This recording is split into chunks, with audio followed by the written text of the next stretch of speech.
So what I said to this other chap was, we sold off the ground at the north end when we were under severe financial pressure, and we had not been in that, had we not been in that position, we would have been reaping the rewards of that real estate in perpetuity. In other words, the money for the flats would be coming to us instead of going to somebody else, but we were in stoop at that time. So however, we're thankfully not in that position today in respect to the city end.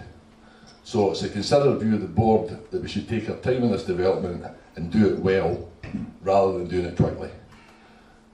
Apart from the poor visual impact, there's no downside to the delay, and that element, the element of it being a bit scabby looking, can be remediated in the meantime. In other words, we'll tidy it up, but we're not really planning to do anything with it.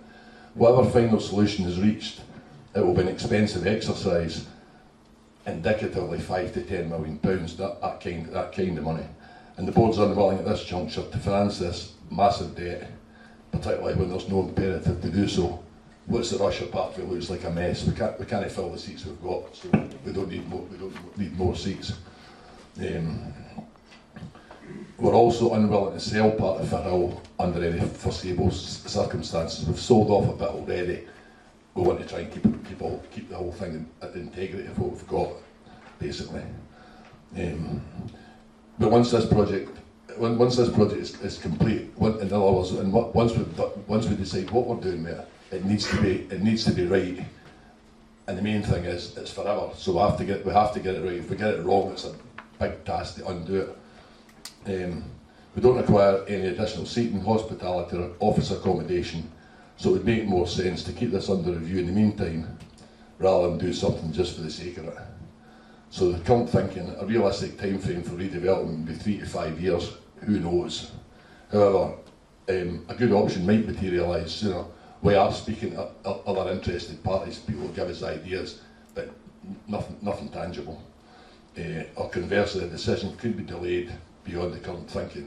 In other words, 4 or 5 years from now, we might be in exactly the same position, and we just kick the can down the road until we do it right, and that's about the size of it. So, any follow up on that?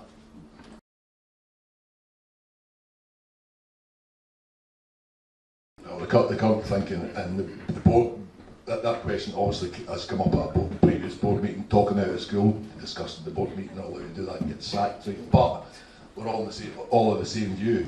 Over our dead bodies, would we ever contemplate moving out of Firhill? Just basically, if you want somebody to do that, it won't be us. Get somebody else to do that, because we're under no danger will we do that. Just to remind, of course, anything like that would have to go to a vote of foundation members and season ticket holders in any case. So the ground couldn't be sold, or we wouldn't move away without the full support of the majority of supporters. But as Alistair says, it's not something under consideration at the moment. Probably the issue of repairs to the stands is going to come up, but we're not talking about anything on the scale that would say, no, we'd force us out, not at this stage. Yeah. I mean, I don't know if you guys can hear me or not, but I would absolutely second that. It would break my heart to move away from Firhill. So definitely, we want to try and redevelop what we've got and keep the soul of the club alive. I mean, who wants to build some drafty stadium on the outskirts of town that has taken the soul of many clubs around us? I'll take this one. I think, first of all, we have a budgeted loss for this year, which is about 280,000, and we took the decision to do that on the basis that we felt this was the season to invest in the first team a little bit. I think we would all feel that this is a year where there's a good chance of going up compared to maybe some other years where you're up against a Dundee United budget or something like that. So there was a measured decision at board level and with the support of the trust that it was right to do that.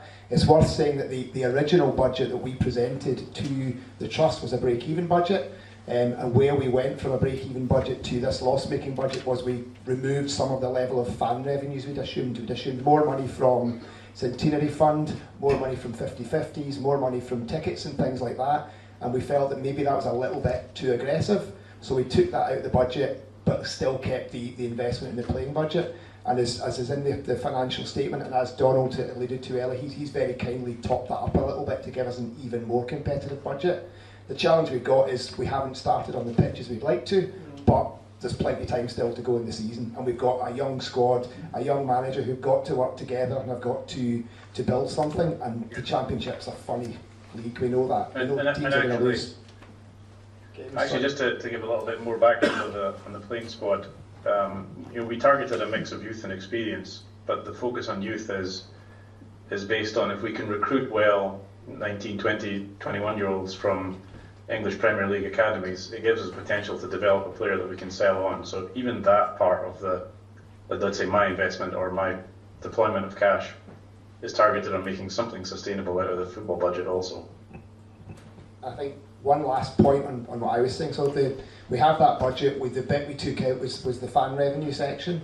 Interestingly enough, this year so far in the 2 months, we've seen that fan revenues are down about 60,000 year on year, and they're therefore £80,000 down on the budget. So I think we as a board have to do a better job of working with the supporters to help you find things that you want to spend money on within Partick Thistle. So it is an area of focus for us, is to lift towards our target there. Just to add to that slightly, certainly I came on to the board in January. I'm a qualified accountant to trade, thinking, following the AGM, breaking even, yes, that's absolutely where we want to be, that's sustainable, right? The reality is it's actually pretty tough to do this in the Championship. The rewards are so much greater in the Premier League that all clubs would need the help of someone like Donald. All clubs need their fans really to rally around in the Championship. When we looked at the budget, as both the trustees and the directors did in great detail, line by line, going through to see what we could do, what we could reduce, basically to achieve a break-even position this year would have meant cutting our playing budget from the level it was at last year. Yeah, leaving aside, Donald's generous subsequent donation, really we would have been forced to cut the playing budget to achieve that sort of position. And as you all know, the reality is that the playing budget will determine generally where you're going to finish in the league. So if we had taken a large six-figure chunk out of that, we would have been looking at the lower half of the division, potentially. We'd have been on a par, and we do have some information, it's not public information, but we do know roughly how much people were spending last year on wages. We were kind of in the spot you might expect, about fourth, third to fifth, right? But taking a big chunk out of it would have meant us facing a slide down the leagues. And a conscious decision was taken by all of those involved that we hope still, we had a chance this year. No Dundee United, as Richard says, nobody with so much money that they can effectively buy the league will give it a go. But absolutely everybody involved knows that we can't carry on like that forever. So fan revenues, fan income, season ticket income, bringing a friend, paying for the lottery tickets, whatever you can afford, all our fans can actually afford to do, of course, is still joining the foundation. Still absolutely critical to our ability to keep a competitive team on the park, which of course is what we're all about at the end of the day. But we will have to be more sustainable for the reasons that have already been put sooner or later. But the more we can rally, come together, rally around, the more competitive we can be until we can get out of this league in the right direction. So I hope that's helpful. And I'm going to add a little bit more detail on that, sorry. So when we first became involved as board members, maybe 2 years ago, Caroline and I, so you look at some of the commercial contracts we've got, we can do a little bit better on them. So there's an opportunity to lift our revenues in commercial contracts. And just to add a little bit more detail to one of Stuart's points, the difference in prize money between third place and fifth place is significant. It's really significant drops in prize money from first to fifth in the league, and then it only really drops by 20,000 after that. So actually, if you cut your playing budget significantly, you're probably going to lose most of it in prize money anyway, unless you really outperform your playing budget. So that is another factor that we took into consideration when we made these difficult decisions. The so the new club lottery is down 25% on where the centenary fund was. So I think if we can encourage people to sign up for the lottery, great. As Stuart says, if you can afford to do it, great. If you can't, that's fine. We all understand times are difficult. I think that the hospitality, we're okay. We've got off to a slow start. I think getting more people into hospitality is going to help us throughout the season. I think it's important to. We listened about the two different package offerings, whether it's drink inclusive or not. So we've listened about that. So hopefully that encourages more people to come along. I think commercially, in terms of our advertising deals, we've hit our level for last year.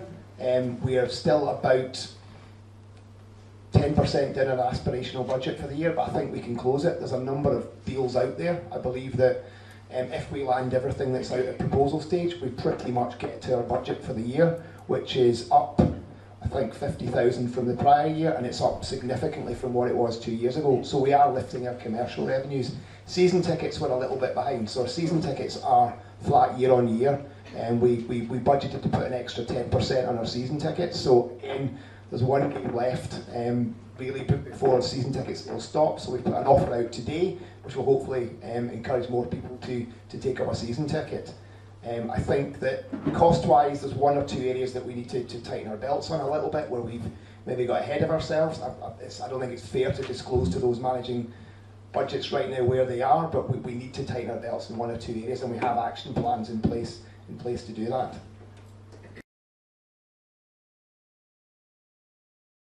Yeah, I mean, the forecast we prepared for the board meeting we held before this was that we were going to hit that budget. I think that if we feel we're drifting from it, then we will need to take some form of corrective action. I think the best thing we can do right now is get behind the team, help them perform well on the park, and then that will lift our revenues in terms of gate receipts.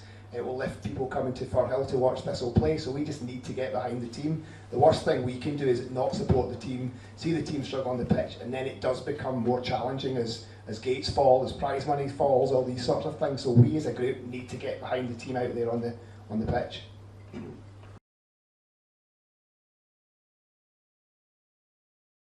The plan in the immediate short term is that we'd have to find a way to manage through the tough cash flow challenge months of March and April. We'd be able to do it. I think the statement backed that up yesterday. And then we'd have to look at probably a drastically reduced play budget for next season. I think there's a chance that, depending on what happens this season, we will have to cut our cloth accordingly going forward, because it won't be the season to invest every season. So I think we will have to look at our playing budget at the end of this season regardless. But if it were to be voted down, then I think we would have to manage our costs and our aspirations accordingly.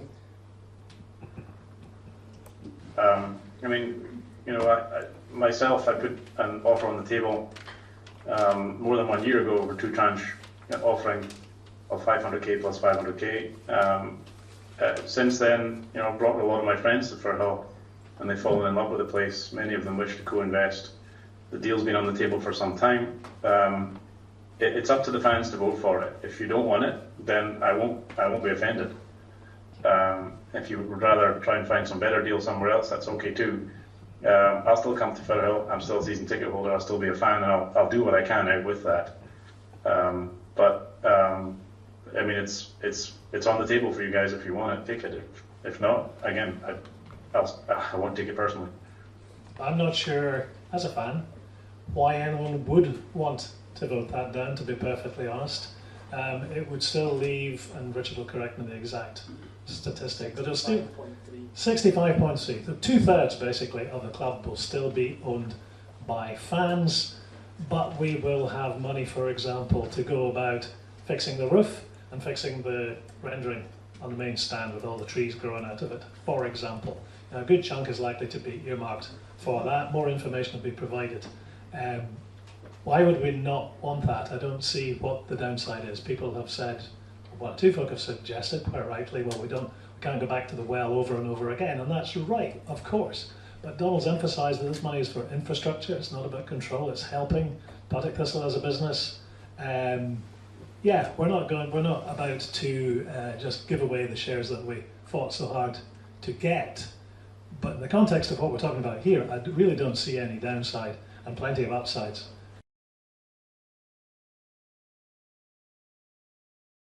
football's it's a funny old game, as a pundit once said when I was a kid.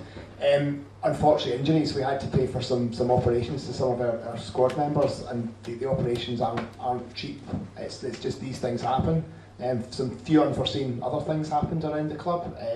Some repairs were required to the stadium that we hadn't expected that would be needed. But yeah, so it went on things like that. Not very exciting, not very sexy, but the truth is we had to pay for operations, we had to pay for 1 or 2 repairs.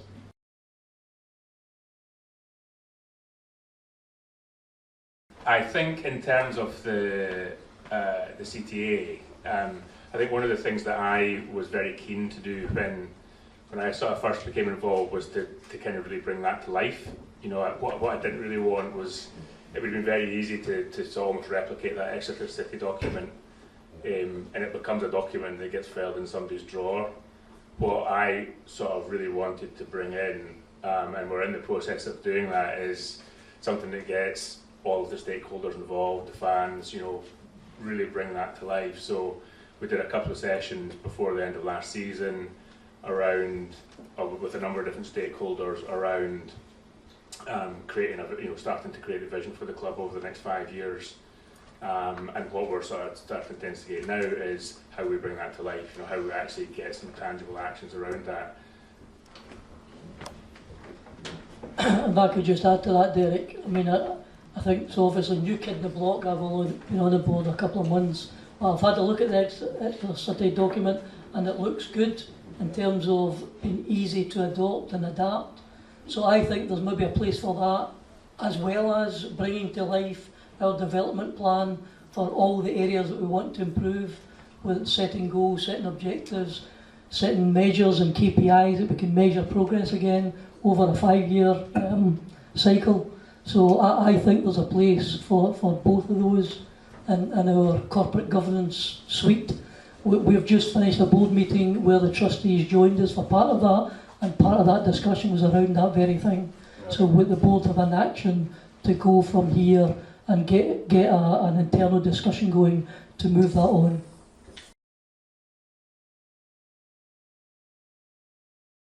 We worked very collegiately as a board together. We didn't feel there was a need for a chair because we're all equally accountable. I think there hasn't been a vote on any matter in the boardroom, so we didn't feel it was necessary.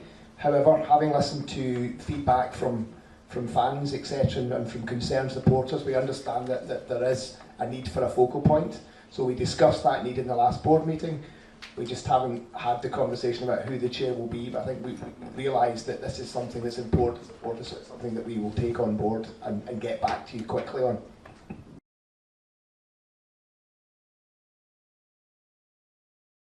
There's a list of things we're looking at, projects we would like to work on. I think Levi's has regular conversations with the Disabled Supporters Association around some of the projects we're looking at. Levi, do you want to come and talk about that? Well, I'm kind of new in post, obviously. The Disabled Supporters Association are a group that have already reached out. We've got a meeting on Monday to get a better sense of how we can support. Ultimately, I think this club within Glasgow can be the inclusive club, the club that's for everybody in the city, not just for a demographic, and that's what we've got to set ourselves out to be. So Monday will be an interesting meeting for me to see how we can help, what kind of support the disabled supporters need, and I'm sure the board will absolutely back, you know, whatever that looks like. Before I let Alistair in on the fan experience, I think that's a little bit of my background within football, where I came from, is ultimately the supporters first of all. I think I've only seen one home match day. I think it's a brilliant football experience. I think we can certainly improve on the, if you like, the peripheral entertainment. We talked the face painting, etc., things like that. We've just brought in a lady at the back there, Eve Wilson, who joins us this week, helping us to try to make the most of our facilities. You know, football is a very unintelligent industry, really. You know, you've got a facility like this that might generate money 16 days a year, which is not a good business model. So we've got to, for want of a better term, sweat the asset. We've got to get more events here. When we do have matches, we've got to get more things on a match day that A, can be monetised, but B, can encourage people to come back because it's fun. If you're a single parent with 2 kids, you haven't got anywhere that you can get a bit of respite for, there's no entertainment for them. There's a half-time something on the pitch, but otherwise we've got to do a lot better with that, I would say, peripheral. We are ultimately in the business of entertainment, not just football, and I think if we can get that secondary factor in a match day right, it just will lift the attendance, I would hope.